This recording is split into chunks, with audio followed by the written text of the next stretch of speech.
Welcome to the MadTrio podcast. This week we have the California Pariah, Jonathan Charney James, the Fat Man Stevens, and that squirmy little bastard Ryan Preston. That's how I get into small space. So I'll just say it because this actually made me laugh. In case you haven't heard it yet, yes, PBR just avoided extinction after making a new deal with a distributor, Miller Coors. Apparently I'm tired. It's even launching its own whiskey. Sit with that a moment. Consider that the hard stuff has been having a moment. So basically what I read, this whiskey is going to be aged for a few seconds. So apparently they're saying it's going to be like, I don't know if you would call it white lightning. It's going to be 80 proof white whiskey that's aged 5 seconds, which I've never heard. It's going to be the fucking PBR version of whiskey. That's what I'm thinking. I've never have you guys ever heard the term white whiskey? It's not something I'm familiar with. I just assume it's not aged in an oak barrel. Or aged at all. Well, 5 seconds really isn't aged at all. But I've never heard the term. I mean, because if a lot of the stuff like, what is it? Tequila. All the names actually apply something. But the white whiskey, I've never heard of. Like silver tequila, this tequila. Yeah, but I don't know. It sounds, as Ryan said, it sounds gross to me. It's only 80 proof. Yeah, but even still, it sounds gross. Oh, I mean, 100%. 80 proof is like, Yeah, I mean, it's going to get you drunk. Yeah, but if I wanted quality whiskey, the last thing I'm going to be buying is a whiskey that's not aged. I mean, didn't the hipsters bring back PBR already? Yeah, they did. Yeah, that was part of I personally think that was part of the revival of the brand. And I'd love to know why they brought it back. I mean, was it the history? Was it because it's been traditionally, for at least the last so many decades, it's been a cheaper beer? I'm kind of wondering why. I mean, do you have any idea? I mean, I'm not a big beer drinker. Of why PBR is cheap beer? No, but like why? Well, that I can figure out for myself. But why did the hipsters get attached to it? That's the part I was kind of curious. Because it's one of those old school kind of names in it, and it made them feel like they were the only ones doing it and shit. I don't know. Why the fuck do hipsters bring back anything? Oh, there was what was it? I heard this on the radio the other day. A hipster tried suing, Harvard or one of these big name schools because they used his picture. It turns out all hipsters do look the same because it wasn't him. They did some sort of study proving it that all hipsters, look alike, which I thought was hilarious. So I think we're stepping all over Ryan's story. Come on, Ryan. What? I expected a full report of. Oh yeah, so I went to the Magic Castle. You need to say that one more time, just in case somebody didn't hear that. I went to the Magic Castle. Can you hear me now? Yes. I just want to make sure. The Magic Castle, for everybody I'm sure is not aware, is a private clubhouse for magicians that do shows. Now, I was about to say civilians, like there's some kind of highfalutin group of people. Regular folk can go there if they're invited, but you basically have to know a current member to invite you. But when you're there, it's basically just world-class, mostly close-up magicians, putting on a bunch of shows. And it's this really, really bitchin' Victorian mansion in Hollywood. People can Google it if they're interested in what this big-ass place looks like, but it's right on the top of the hill, right below the Hollywood sign. And the place has been there for, I don't know, fucking 100 years, whatever it was. Any magician who's basically anybody has gone through there, done performances, and, it's mostly little intimate rooms, intimate tables, a lot of little gimmicks and things like that around. When you enter through a secret bookcase. That's badass. Yeah, you got to speak the passwords of the little owl statue and, shit like that. And, so a lot of it's kind of hokey, but it's still just like, oh, this is the history of close-up magic and even stage magic to a certain extent. So did they do any magic with you? Yeah. So, I mean, like I said, mostly close-up stuff. So a lot of coin and card tricks, things like that. But, you're sitting right in front of the people. So it's a lot different experience when you're actually, sitting there instead of watching like YouTube clips or seeing a big stage show or something like that. But you just get to kind of go in and kind of wander around, which is really cool. And, stare at the walls and look for all the little random secrets and shit. One thing I thought was funny, there's inside the men's restroom, I walked in and I saw a payphone. I was like, wow, that's weird. Must be holdover from when they had payphones, but why the fuck is there one in the bathroom? On the way out, I was noticing there was a box next to it. Like, it kind of looked like one of those dispensers you'd see in some shithole bar that dispenses like condoms or, single-use cologne, that kind of shit. Or tampons if you go into the ladies' restroom, same box. But it was this old metal box, and it was kind of worn down, like the little etchings of what it was worn down, but they had this sign next to it that basically explained what it was. There's 4 buttons on this box, and it's sitting right next to this payphone, and the buttons are labeled party, airport, office, and mechanic. Huh. So the idea being that you drop a quarter into this thing, pick up the payphone, hit the button for the mechanic, call your wife and say, oh, goddamn, honey, I just blew a tire on the way home. I'm going to be stuck here at the mechanic for probably about an hour. I'll see you when I get there. So it's like awesome. It's playing the mechanic sounds behind you, or the airport, or the office, etc. That's awesome. Are you allowed to take... I can't imagine how many people have done it in earnest, but it's still a cool fucking gimmick, Are you allowed to take pictures, or is it no pictures? No, fuck no, you're not allowed to take pictures. You can take them in the front lobby before you enter, but if the door's open, you can't even take pictures. So I found a little bit of... Yeah, they call it a castle. They got it kind of geared up like a castle, but it's really just a Victorian mansion. Yeah. So I found something I think it was interesting. Although membership to the club costs $750 per year, plus so it's a $1,500 initiation fee plus $750 a year to be a member, and that's if you're able to get on the waiting list. It's crazy. Right. So the question is how long the waiting list is. That's amazing. I mean, like the cost. Yeah, and there's a lot of benefits for the members that are actually magicians. Oh, I guarantee. You can join the club as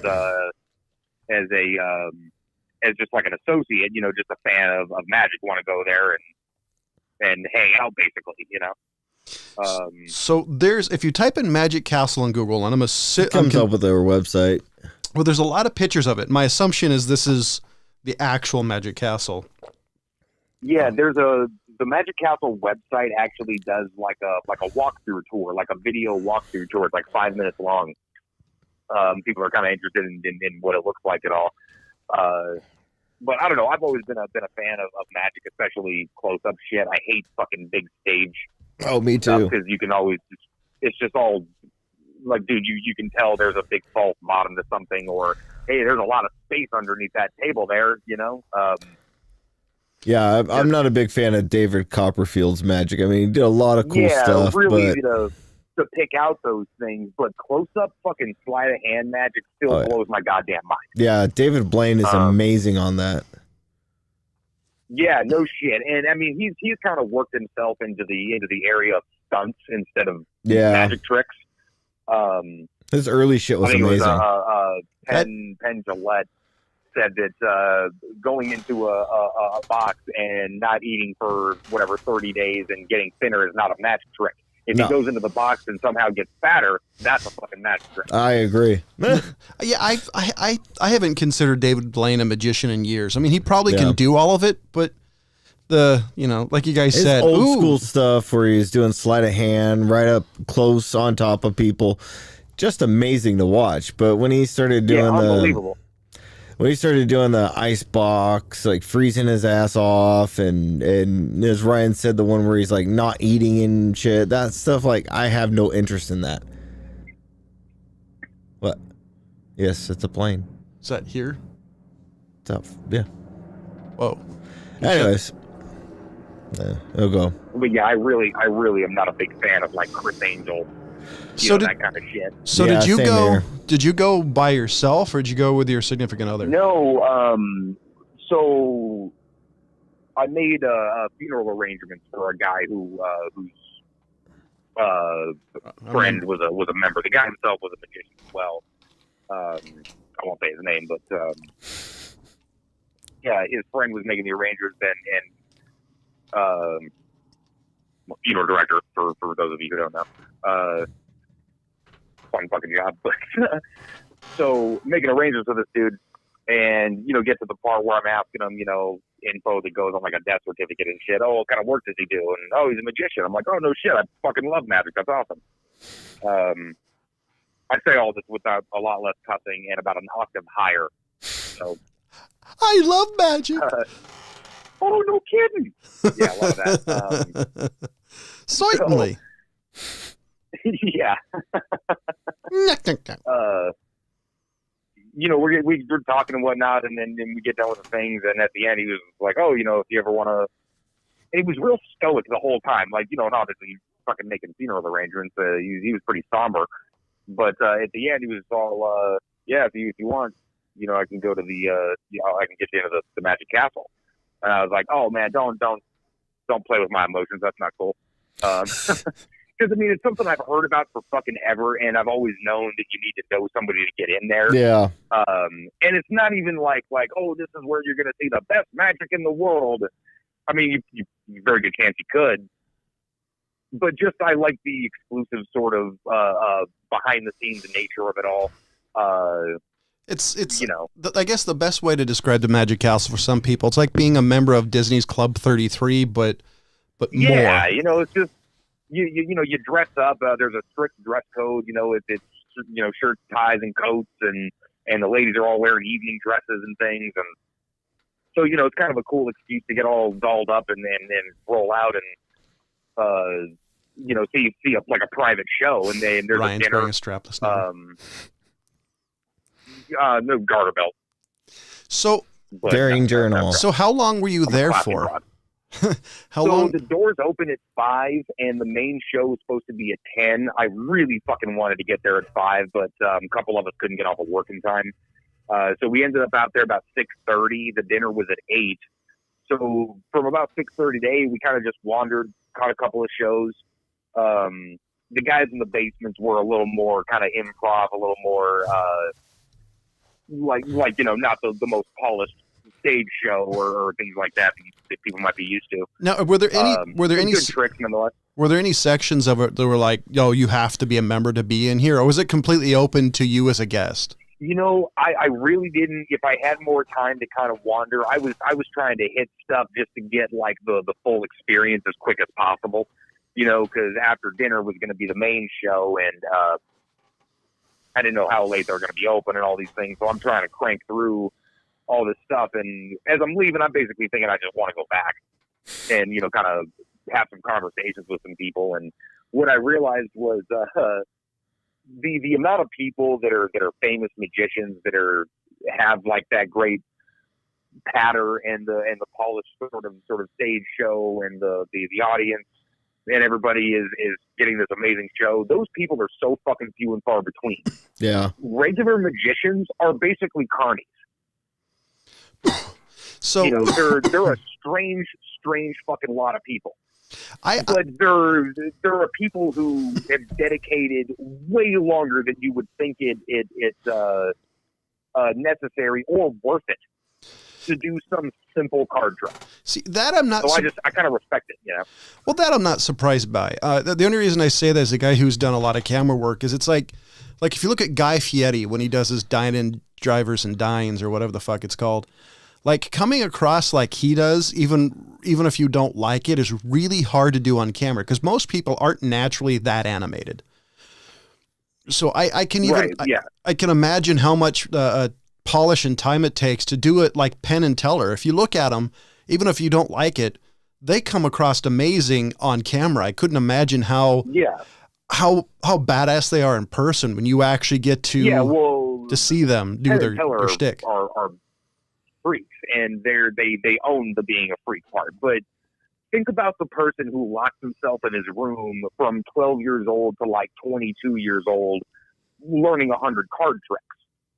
That's going to be a socially awkward fucking person. You know, so a lot of dudes spend a lot of time working on the card trick and not so much the act. So, Yeah. you know, you catch a few of those guys and you're like, oh, you're definitely a strange individual. I would say those people would be doing that even if there wasn't the magic involved. It just happens to be their particular predilection towards not being super social. Like it's the awkward guy who, or, you know, it'd be like the guy who's really into D&D and video games, and one guy just happens to be not particularly social but loves magic.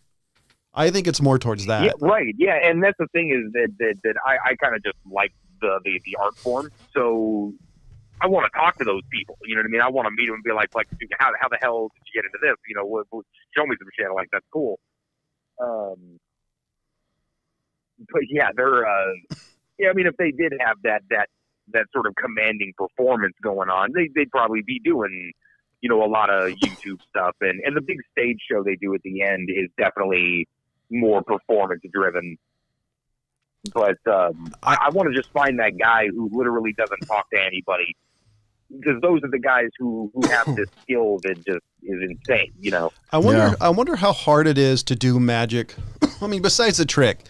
Because I always thought, and I could be wrong, that like 90% of the performance is not the magic. It's everything leading up to it. You know, because here's my thought. It's a show. Yeah, like the trick, you know the trick by heart because you've done it so much. So that just becomes something that's automatic. But it's the interaction between that with the crowd, the sleight of hand. So I wonder how hard that actually is. There is a movie that talks about this. It's called The Prestige. Well, no. Yeah, the show aspect. Yeah, Well, the only issue is, like, you know, I want like I'd love to hear Penn and Teller. Oh, yeah. Or like people who are practicing real world magicians, not some writer's interpretation of it. That would be interesting. Like is Penn Jillette really, like Johnny Carson, for example, wasn't a particularly people person. They say he was really shy, but once he got on camera, they say, you know, he was the Johnny Carson you knew on television. So I would love to know, like, what particular personality type like that. You know what I mean? I listen to Penn Jillette's podcast every week. I didn't know he still did it. Fucking podcast. Yeah. Oh yeah, it's hilarious dude. He's done so many cameos and shit.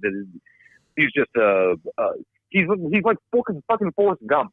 You know, he's got so many stories of being around so many famous events or people or these things. I mean, you know, he was amazing, great friends with Lou Reed from the fucking Velvet Underground. You know, and he's been at the fringes of all of these different things and movements and all this stuff over the years. Just listening to him tell stories, he's one of those dudes that if you're in a room with him, I would just be like keep talking. So which I don't think you would have a problem with. So according to this, for those who don't want to Google, so it looks like Penn's podcast is called Penn's Sunday School, and it's on Podcast One.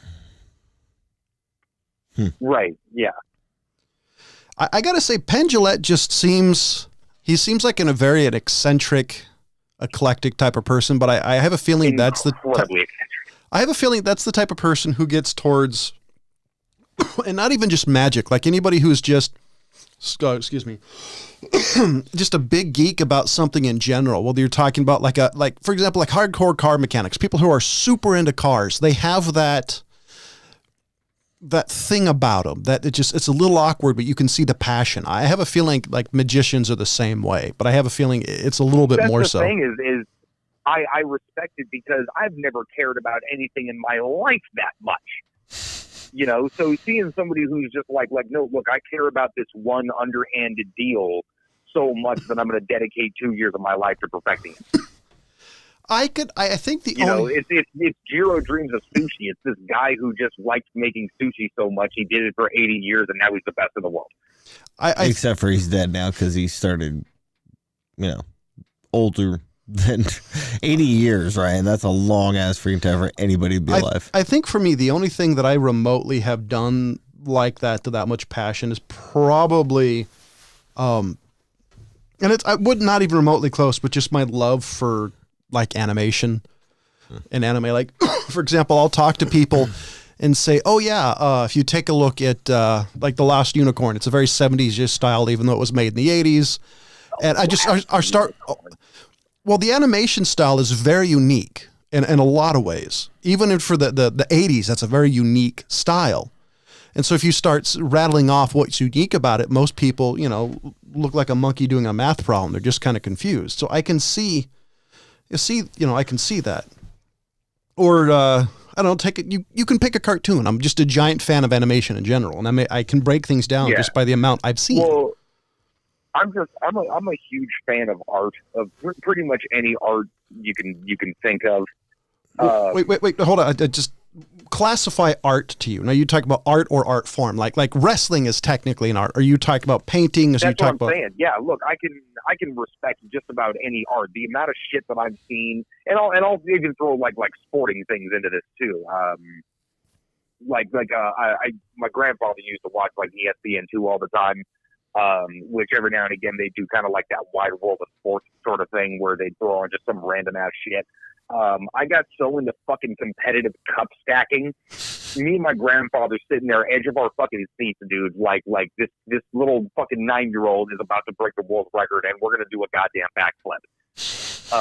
By the way, that's badass. Into that shit. That's really cool. Yeah, well, one, it hits my love of tournament. I'm a huge fan of tournament in any form. But I love anybody who just does this one thing to such an extent that it's like superhuman, Yeah. See, that's amazing. But yeah, any art, I mean, I can respect whether or not I dig it, get into, the rabbit hole of finding out exactly what it's all about. Different, but what's funny is you talk about. Have you guys heard of the term kayfabe? Okay, what? Kayfabe. I've heard of it, but I don't know what the hell it is. Kayfabe is a carny talk. It's a wrestling. It's really it's about wrestling, and so what it means is kayfabe means you're keeping it on the down low. So back in the 70s, 80s, and earlier, everybody kind of had a feeling that something was up with wrestling, but nobody knew enough because everybody kept kayfabe. Nobody talked about the fact that it wasn't fake, but everything was predetermined.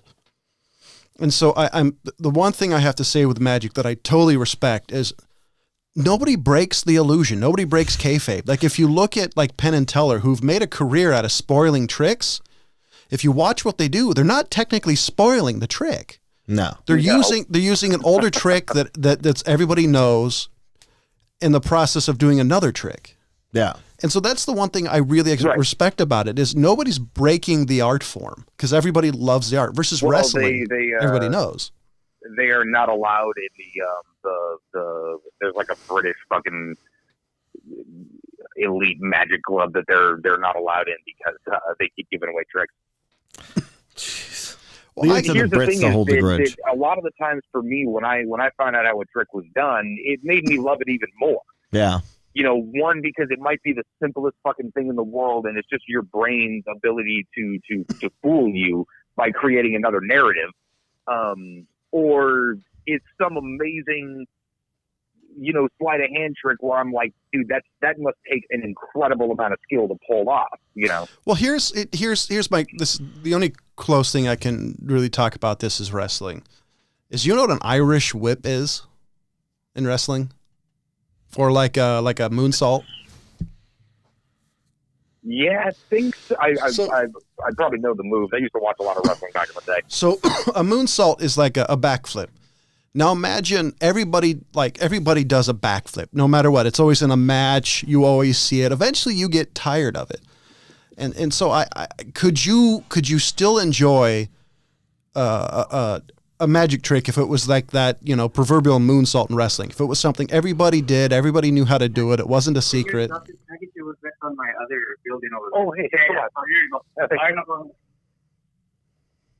go. Sorry about that. Some random ass delivery. That's random. I'm just like, was that a knock at my door? My bad.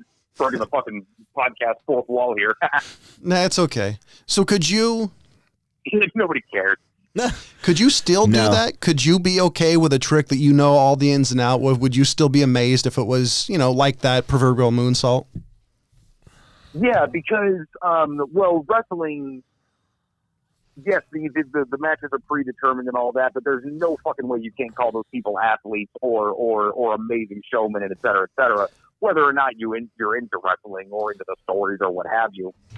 I mean, you can't deny its ability. The only but that's what it is with card tricks. Is I start looking at the ability like, oh fuck, that was clean. You know what I mean? Like I know that there's that particular palming technique when you're making a coin disappear, and like, dude, and that was the angle was so good. Whatever.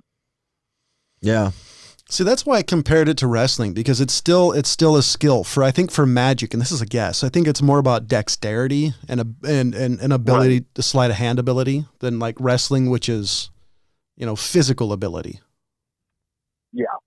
Yeah, so, but I mean, what they're doing, the ballet that's sort of going on is remarkable if you know how it works,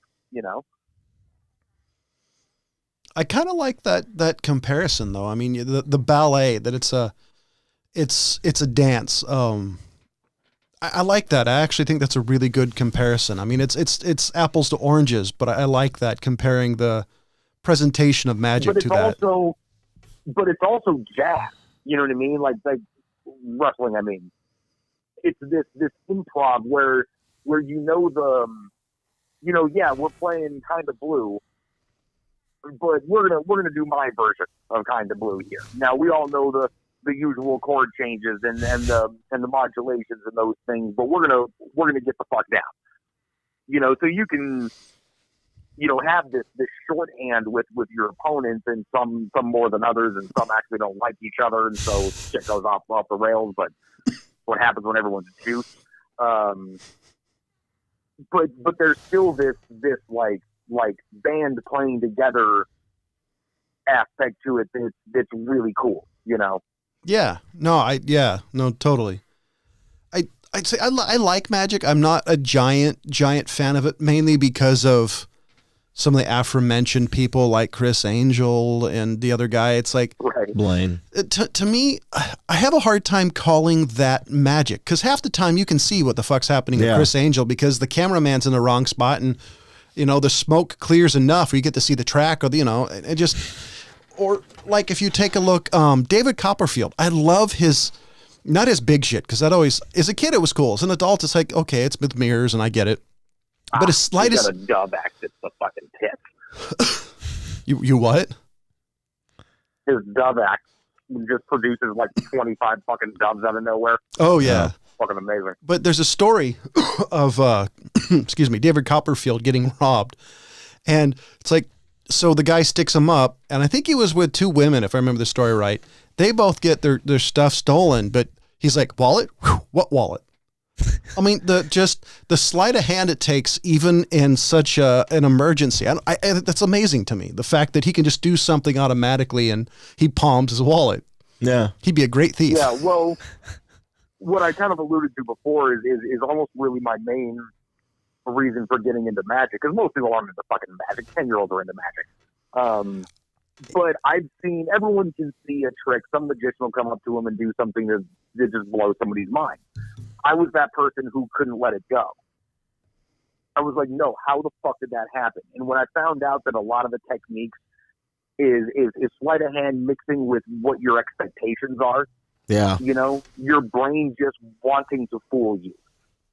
So just from a psychological standpoint, I was fucking fascinated with that. Do you think Magic is even still popular at all? Because I remember in the 80s when I was a little kid, and even the 90s, it would be on TV, and you'd still hear people. You know what? There's a show that Penn and Teller do called Penn and Teller Fool Us. It comes on the CW. It's really good. They're in like their 6th season. It's like their most fucking popular show on the goddamn WB network.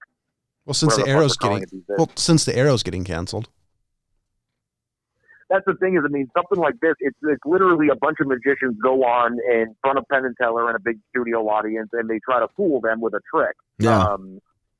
Penn makes no bones about just saying he's a juggler, you know what I mean, and a performer.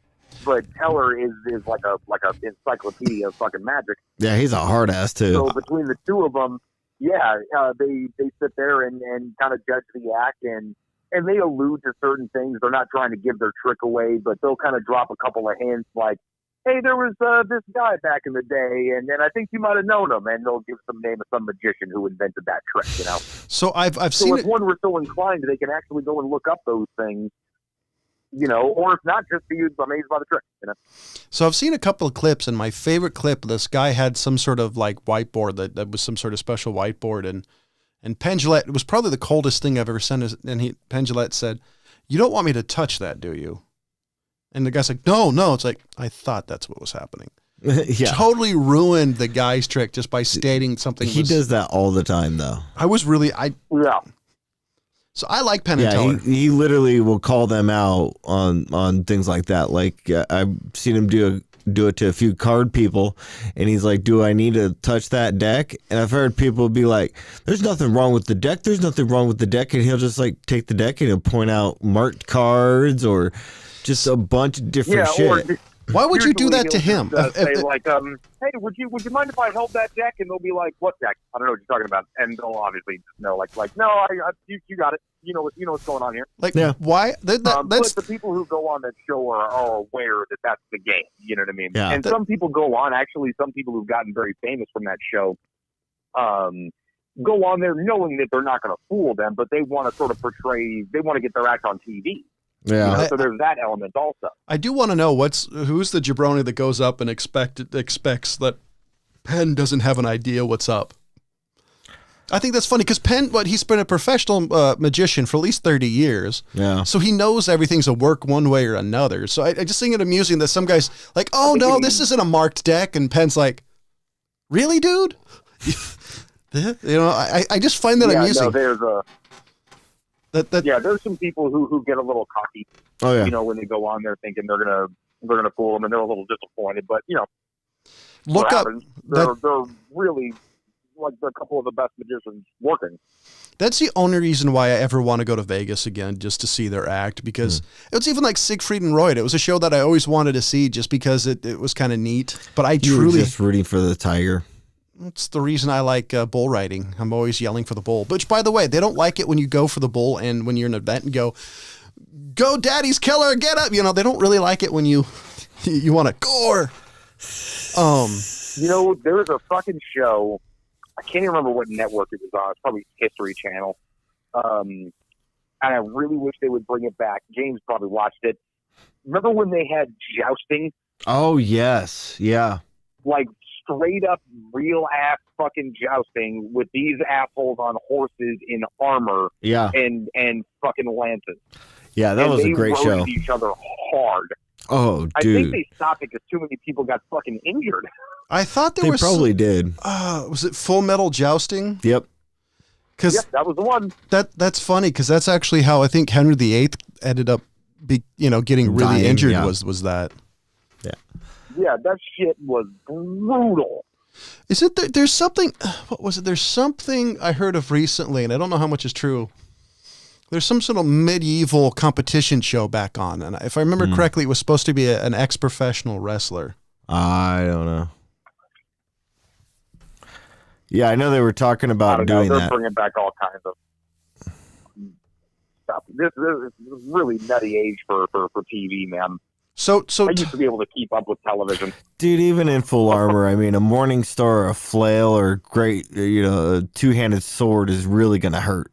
So talk. Yeah, well, they've actually done medieval combat, like 20 on 20. Yeah. Straight up blunted swords and big ass suits of armor, and they just put two sides against each other and let them go ham. I mean, these dudes get in the middle and just start shield bashing, and it's a really nutty thing to watch, and it's usually like country versus country. Okay, so here's what I was looking for. It's called Night Fight, KNIGHT. Huh. Welcome to the toughest. Sorry, let me get the microphone close to me. Welcome to the toughest, most violent armored combat competition around. Night Fight steps back in time to a world of full contact armored combat league called Night Fight Club. Oh, God. And it's starring Christian J. Rezzo. He was part of the WWE for a long time. I did want to mention something because I think this is funny. It's a tad bit political, but did you hear how Aunt Becky from Full House might be going to jail for a while for bribing her daughter's way into was it USC? And the article. Oh, yeah, I've been scrolling past the videos all last couple of days about all this. What's going on here? So from what I guess it was, and I've only kind of gone the cursory thing because the part that I was amazed is she said the article I read said she dropped $500,000 to get her daughter into USC, and my first thought was, I wouldn't have thought a TV show from the early 90s would have ended up getting her that much of a paycheck. She must have invested. Well, it probably wasn't. There's some investments going on. Yeah. And she's probably been on newer stuff, I hope. But I guess this has been something that's been happening for a while. From what I read and from what I heard, they'd also do stuff for sports scholarships. So like some rich guy would want his son into some sort of school and say, like Harvard, for example, and say, yeah, my son's a competitive pole vaulter, and they'd get him in there, and he would never pole vault nothing, but he would get in because of the so-called, he was a high-level athlete. Another one was where parents would tell the school, yeah, my son has, what was it? He has some mental issues, whether he's slow or whatnot, and so he gets in because there are certain number of slots per ever these high-level Ivy League colleges for people who are slow or handicapped, I guess would be the best way to say it. So they end up taking like a dumbed-down test, or somebody bribes one of the SAT guys. So one lady actually got guns drawn on her. It ended up being taken into custody, and Lori Loughlin, who's Aunt Becky from Full House, surrendered to the FBI. That's crazy. Wow. And so this was something That is crazy. It's a fucking payola scheme all over again. I know. So I always thought this was kind of the case because you see all these celebrities' kids, and I'm not knocking the celebrities, but how does every celebrity kid go to Harvard and go to Yale and go to this when, like, even like we're pretty much aware of it now. Well, yeah, because my thought is even the 1% of the 1% of intelligent people don't necessarily get into these top Ivy League schools. How does some schmuck actor from One Life to Live, for example, was it Today Show? Yeah, it was like, I guess somebody on the Today Show got caught up in this scandal. Huh. Yeah, I've heard nothing about it. My favorite story about this, excuse me, is there's a local radio show in Sacramento. It's actually fairly broad across California. But he was trying to get his daughter into Georgetown University. It's a prestigious Ivy League school. Couldn't get his daughter in. Talked to this one lady, and she's like, yes, I managed to get my son in, blah, blah, blah, blah. Turns out she's one of the ladies who got caught paying into getting her son into the school. And I just read that Lori Loughlin's daughter actually dropped out of USC because of this. Oh, wow. So here's my thought. I have a feeling that these people are either going to be kicked out or the amount of money they're going to be paying to stay there is going to go through the roof. Because I bet when it was hush hush and some people knew, they wouldn't have said anything. But now that everybody knows, it's going to kill their reputation. I don't know. I just think it. Yeah, they're definitely not going to stay at the school. How long ago was this? Is this like a current thing, or are they like out of school already? Do they have degrees? Well, I heard something. I haven't looked into it. Somebody said, it's been happening for about 24 years. So it sounds like something that's been happening for a while, and nobody just caught it. Or either everybody knew about it, but only few people did it, or it's one of these things that all of a sudden just became so popular that, the school or somebody had to narc on it. I don't know. I'm thinking it was that's weird. I'm thinking it was like the Fight Club. If you knew about it, you never mentioned it to anybody. Yeah, it seems like something you'd probably want to keep to yourself. In other news, fucking Bob Saget, speaking of Full House, I think is doing another America's Funniest Home Video style show, but he's reviewing like dirty like shit. Really? What? What do you mean dirty shit, like porn or something? Not like porn, but like fucked up YouTube videos or whatever. Huh. It was something I just scrolled across called Videos After Dark, and I think it was on fucking ABC. Oh, hold on, here it is. And it appears to me that it is a America's Funniest Home Video style thing. Okay, so here it is. Bob Saget. There's some must-see TV on ABC tonight, and no, we're not talking about some final of The Bachelor. Bob Saget, host of America's Funniest Home Videos from '89 to '97. Wow, I didn't realize he did it for that long. Is making his return. Yeah, is making his return to the world of fiasco-filled video footage with Videos After Dark, making its debut 3 decades after AFH first aired. Video After Dark will serve up weird and wildest videos and the smartphone cameras can capture. So when you first said that, my first thought, it's going to be porn, like, oh, she's going to be hating that tomorrow type of stuff. But this just, I'm kind of curious in what this actually is. By the way, they actually... It seems like it's Tosh.0 mixed with America's Funniest Home Videos. That's what I was thinking. I love this article. This this is a Men's Health article. That's hilarious. Saget, best known for playing Danny Tanner in Full House. I love the fact that they finally admit that he's an incredibly dirty person. He's the dirtiest comedian ever. There's no denying it. That's a freaking understatement. If you guys have ever watched his comedy special, oh my God. I think the pendulum just swung a little too far back. You know what I mean? No. Like he was definitely being dirty for the sake of being dirty. He's still a funny guy. You know, his stand-ups are pretty good, but a lot more of just kind of going for the shock value and not like crazy stuff. But just like okay, you're cussing just for the sake of cussing a lot because it's a novelty.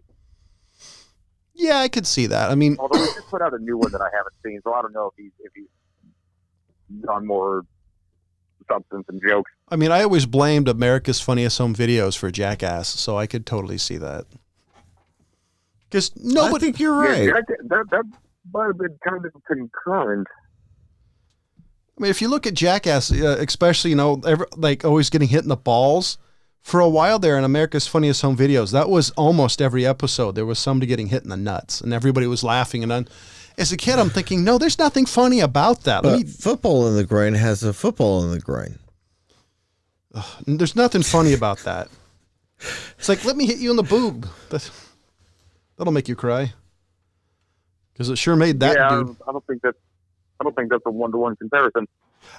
From the women I've talked to, they say it's pretty fair. I mean, I wouldn't know, but that's what I've been told. I don't think they know what the fuck they're talking about. Is this like giving birth, Ryan? I don't know Ryan? what the fuck I'm talking about as far as getting hit in the tit, but I doubt that they're feeling what I'm feeling. And then the chimes some lady, well, you haven't given birth. Which, by the way, I've seen that. I mean, I'll be there all day, obviously, but I'm just saying we're not comparing getting kicked in the nuts to birthing a child. I'd rather get kicked in the nuts. I'd rather get punched in the tit. Apples and oranges here. I mean, it's the same. We're basically talking about the same thing because I've seen the amount of pain giving birth in. My favorite thing is if you ever have an opportunity to go to a birthing class, it's hilarious because there's this lady talk about the pain and she'll say, well, just breathe. I'm like, okay. And then she says, sometimes if you do it natural, it can take, some people are doing it for 8 hours. I'm like, without painkillers? Fuck, I don't even like going to the dentist without getting numb. Never mind being in pain for that long. Yeah, well, next time I'm around in town, I'll start trolling fucking birthing classes. I think you should just go in and just start sitting behind women. Just sit down. Breathe. Is your wife coming? No. Actually, the one that kind of blew my mind is this lady stood up and said, well, is any of you going to take the placenta home? Because apparently they freeze it and some people eat it. That kind of grossed me out. That's not a new thing. They've been doing that for a while. I heard that and I'm like, oof. Isn't that cannibalism? I never thought about it like that. I'm pretty sure it is. That's kind of That's kind of a gray area there. That's an interesting one. I don't think that's a gray area. I think that's. Well, I don't think it is. I mean, because it might just be like eating your own snot's not cannibalism. You know what I mean? Yeah, but I mean, there's not really tissue and membranes and blood involved. Well, I mean, you might be picking it too much, but that might. Welcome to the gross section of the show. I might be missing. You're the one that took us here, Mr. Placenta. Health class. Oh my God, I totally forgot. Did I ever tell you guys? I actually had some chick text me, like all pissed off, because she thought that I was a person by the name of Dawn, not the one we know of, but threw her placenta away. No, I haven't. And she was pissed off at me. Wait, what? Oh, I'm not making this up. Happened? So I was at home, and all of a sudden my phone goes off, and it's like this chick, like, you're an asshole, and I'm like, okay, and I'm not like arguing with it, and then she comes back that you threw my placenta away, and I'm like, wait, you have the wrong person. Because my first thought is I've been around when quite a number of women have called James an asshole, so it's definitely not something that's new. Hold on, I want to see if I still have this. I've been on the receiving end of some bizarre, oh, sorry, I got the wrong number kind of shit. Oh, okay, hold on. I still have the text. So I'm going to read the text. The whole conversation. I wish I had like a drum roll sound effect. Dawn, you threw away my placenta, ? How could you? It's not like I can just go and get another one. I can't believe you. I had plans for my placenta, you fucking jerk. At my response, are you hungry? Her response, yes. Wait a minute. This isn't Dawn. Who the fuck did I just text? Who is this? So it usually takes 9 months to get a new one. You can always just drop the kid off. There are no question donation centers. And in my response to her question, who is this? I said, some random ass person. It's cool. I'm sure Dawn will find out he's in trouble soon enough. Her response, but I'm still hungry. ... Sorry, never had placenta, but heard it's decent with onions. Her response, oh, I'm so sorry. I will delete your number. My bad. My response was no worries. This actually happened. I'm not making this shit up. I love the fact that was just one step too far. That's even funnier than the guy who thought I was a chick, and it took me 30 minutes to tell him. No, because this guy texted me, and he's like, hey, baby, want to hang out? I said, sorry, man, you've got the wrong number. It's like, stop fronting. Let's hang out, girl. It's like, I'm a 6'5", 250-pound white guy. Trust me. It's like, oh, stop lying. It's like, why? Finally said, dude, I'm a guy.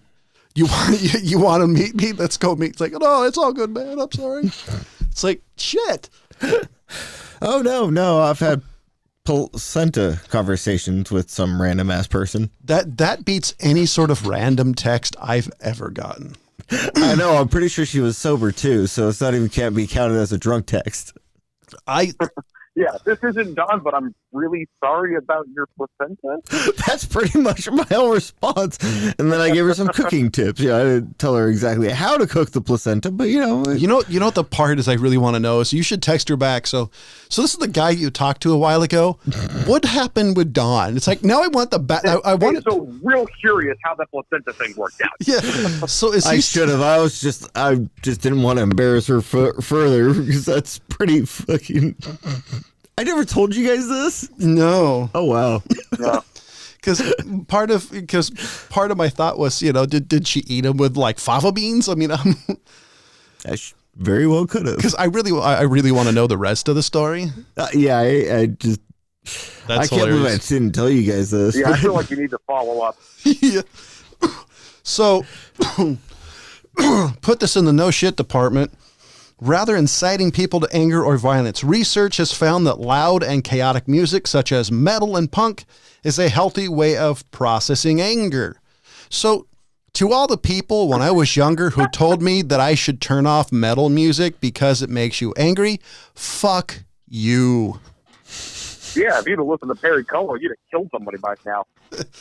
Like when I told people I used to lock myself in a room and listen to Pantera and all these, I wasn't actually, I wasn't joking.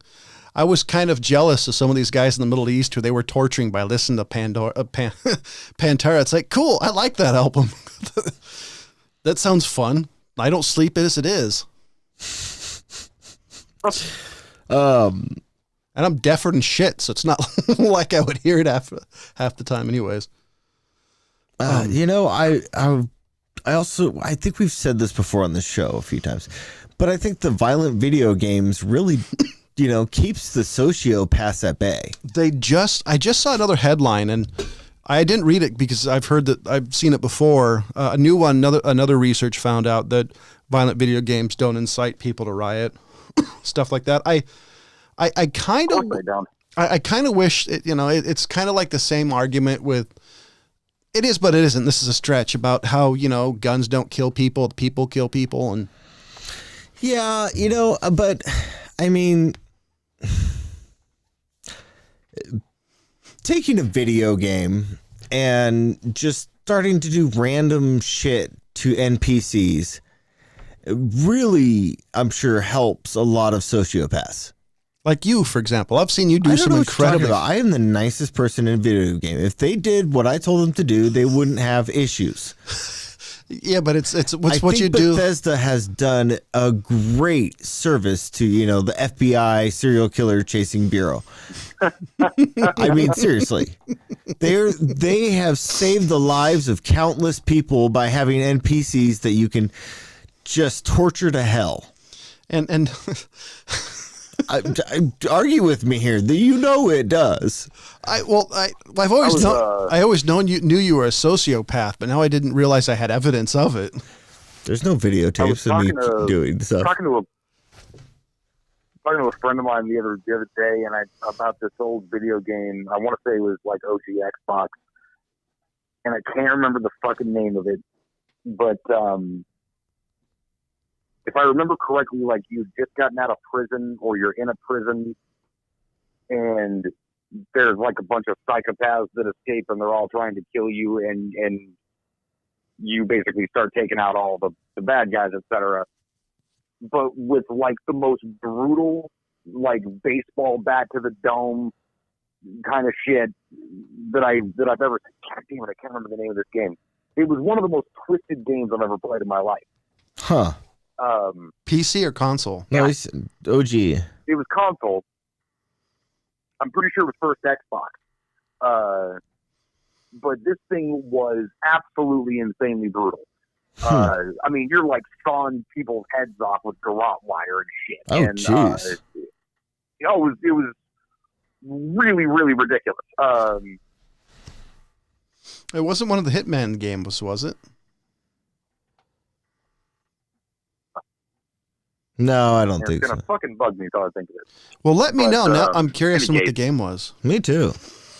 I might want to play it. Go look up some... Because that reminds me... some gameplay. That reminds me, there used to be a game I have in my archive. I think it's called Kingpin Life of Crime or something like that. And this game... excuse me. This game had what was called pain skins, and it was one of the few games I remember that you could actually shoot a character to a different spot or react differently. Back in the day, if you shot a character in the foot, he would die. Yeah. If you shot in this game, if you shot on the foot, he would limp. If you shot him in the hand, it would do something else and different. In this game, if you walked up with some sort of tool, I don't remember what you hit the people with, but you walk up and hit him, and every time you hit him, it come up with a different pattern when you beat the dude to death. Huh. And I remember just it was a really stupid game, but incredibly violent. Huh. It was fun. This kind of stuff fun and pretty interesting. I mean, the expansion pack for the N64 or whatever that was, it added a lot of stuff to video games as well. Remember Perfect Dark, like if you didn't have the expansion pack and you shot somebody in the head, there wasn't a blood spot. But if you did, there was a blood spot. And it'd stay and stick around and shit like that. Manhunt. Oh, shit. I know what game you're talking about. Huh. Do you? I haven't thought about that game in forever. And you don't really kill people, more execute them. It's a dark fucking game, man. Huh. Interesting. Hold on, let me see if I can find it. Man, I haven't thought about that game in forever. Let's see if it's the. Come on. Yes, it is. Let's see. So this is off of Metacritic.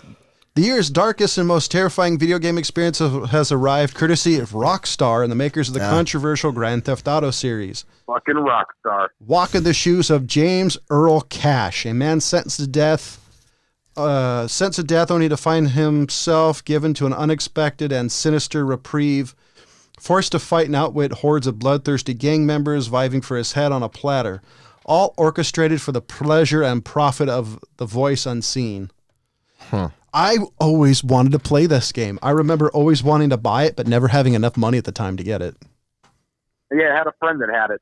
We used to just sit there just slack job, like, I can't even believe what the fuck you're able to do in this game.